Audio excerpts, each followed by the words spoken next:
कभी सोचा है कि इंसान होने का असली मतलब क्या होता है? चलिए, आज इसी गहरे सवाल का जवाब ढूंढते हैं राष्ट्रकवि मैथिली शरण गुप्त जी की एक बहुत ही खास कविता मनुष्यता के जरिए। और यकीन मानिए, ये सिर्फ एक कविता नहीं है, ये तो जिंदगी जीने का एक पूरा फलसफा है। कविता की पहली ही लाइन सच में आपको रोक कर सोचने पर मजबूर कर देगी। कवि हमें याद दिला रहे हैं कि देखो, ये जो हमारा शरीर है, ये तो नश्वर है। मौत तो एक दिन आनी ही है, ये अटल सच्चाई है। तो फिर इससे डरना कैसा? डर तो उस चीज से लगता है ना जो पता नहीं होगी या नहीं। मौत तो पक्की है। तो फिर फोकस डरने पर क्यों हो? फोकस होना चाहिए एक ऐसा जीवन जीने पर जिसका कोई मतलब हो, कोई मकसद हो। और बस यहीं से कविता अपने सबसे बड़े सवाल पर आती है। सोचिए जरा, एक इंसान और एक जानवर में असल फर्क क्या है? क्या सिर्फ ये कि हम सोच सकते हैं या दो पैरों पर चल सकते हैं? गुप्त जी कहते हैं, बिल्कुल नहीं। असली फर्क तो कहीं और छिपा है, हमारी आदतों में, हमारी सोच में और सबसे बढ़कर हमारे कामों में। तो देखिए, ये फर्क कितना साफ है। एक तरफ है पशु प्रवृत्ति। इसका क्या मतलब हुआ? आप ही चरें। मतलब जानवर बस अपने लिए जीता है, अपनी भूख मिटाई, अपनी प्यास बुझाई, बस काम खत्म। लेकिन मनुष्यता क्या है? वो है दूसरों के लिए जीना, और अगर कभी जरूरत पड़े तो दूसरों के लिए अपनी जान तक दे देना। यही एक सोच है जो हमें जानवर से अलग करके इंसान बनाती है। तो बात फिर वहीं आ जाती है, मौत तो पक्की है। तो सवाल ये नहीं होना चाहिए कि हम मरेंगे या नहीं। असली सवाल तो ये है कि हमारी मौत होगी कैसी। और यहीं पर कविता एक बहुत ही गहरा कॉन्सेप्ट हमारे सामने रखती है, सुमृत्यु का। सुमृत्यु यानी एक अच्छी मौत, एक यादगार मौत। तो ये सुमृत्यु है क्या? देखिए, ये वो मौत है जिसे कमाया जाता है। कैसे? दूसरों की भलाई करके, सेवा करके। ये एक ऐसी मौत है कि इंसान जिस्म से तो चला जाता है, लेकिन अपने कामों की वजह से वो हमेशा के लिए लोगों के दिलों में, उनकी यादों में जिंदा रह जाता है। और इसका ठीक उल्टा सोचिए, एक ऐसी जिंदगी जो सिर्फ अपने लिए जी गई, उसके बाद आई मौत, दोनों ही बेकार हैं, व्यर्थ हैं। और इस सुमृत्यु तक पहुंचने का रास्ता कहां से जाता है? वो जाता है परोपकार से, यानी दूसरों की भलाई से। और यही इस कविता का सबसे बड़ा, सबसे जरूरी संदेश है। इस बात को समझाने के लिए गुप्त जी हमें इतिहास के कुछ ऐसे किरदारों से मिलवाते हैं जिनकी कहानियां सुनकर आज भी रोंगटे खड़े हो जाते। जरा इन किरदारों के बारे में सोचिए। ये सिर्फ नाम नहीं है, ये तो त्याग की जीती जागती मिसालें हैं।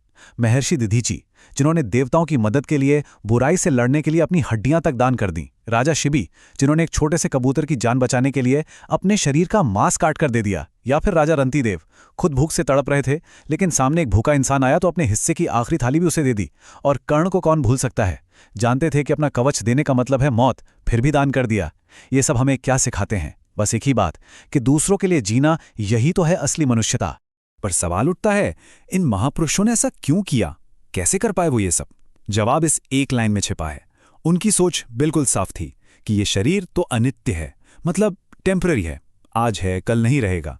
लेकिन इसके अंदर जो आत्मा है वो अनादि है, वो हमेशा रहेगी। तो फिर इस 4 दिन के शरीर के लिए उस अमर आत्मा को क्यों डराना? असल में उनके कर्म ही उन्हें अमर बना गए, उनका शरीर नहीं। तो अब तक हमने बात की व्यक्तिगत त्याग की, लेकिन अब कविता का कैनवस और भी बड़ा हो जाता है। ये एक इंसान के बलिदान से ऊपर उठकर एक बहुत बड़े आइडिया की तरफ बढ़ती है, और वो आइडिया है विश्व बंधुत्व का। ये सोचना कि ये पूरी दुनिया एक परिवार है। कविता क्या कहती है? कहती है कि सबसे बड़ी अक्लबंदी, सबसे बड़ा विवेक बस इसी एक बात को मान लेने में है कि हम सब एक हैं। हर इंसान दूसरे इंसान का भाई है, बंधु है। सोचिए, हम सब एक ही बनाने वाले की संतान हैं। तो इसका सीधा सा मतलब क्या हुआ? यही कि हम सब एक ही परिवार हैं।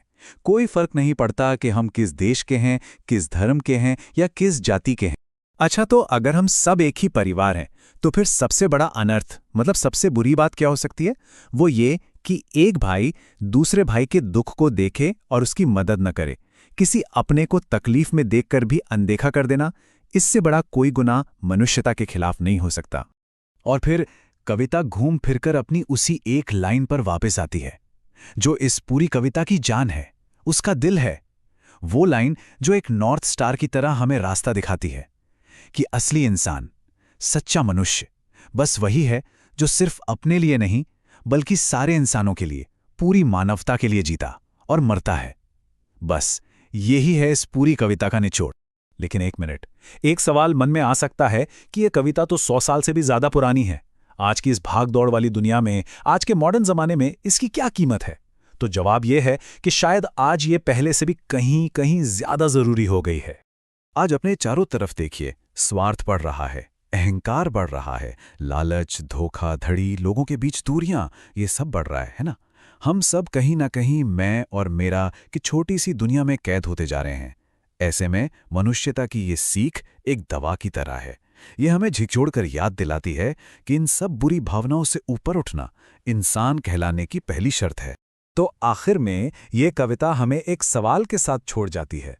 आज के इस सेल्फिशनेस के दौर में हम मनुष्यता को अपनी जिंदगी में कैसे जी सकते हैं? सोचिए, इस कविता की सबसे बड़ी खूबसूरती यही है। ये हमें कोई रेडीमेड जवाब नहीं देती, बल्कि ये हमें सही सवाल पूछने के लिए और उसका जवाब अपने अंदर, अपने दिल में ढूंढने के लिए छोड़ देती है।